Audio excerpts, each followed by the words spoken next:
వరంగల్లో mega job మేళాను నిర్వహించారు. Job మేళాను మంత్రులు కొండా సురేఖ, సీతక్క ప్రారంభించారు. 60 కంపెనీల ద్వారా 11,000 మందికి ఉద్యోగాలు కల్పిస్తున్నట్లు సీతక్క తెలియజేశారు.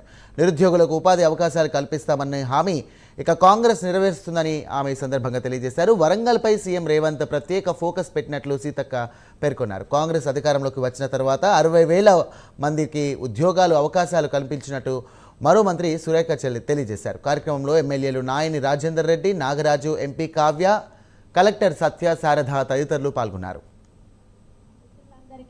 ముఖ్యంగా పోలీస్ సిబ్బందికి ఈరోజు ఈ కార్యక్రమం విజయవంతం కావడానికి వాళ్ళ యొక్క సహకారం ఎంతో అవసరం.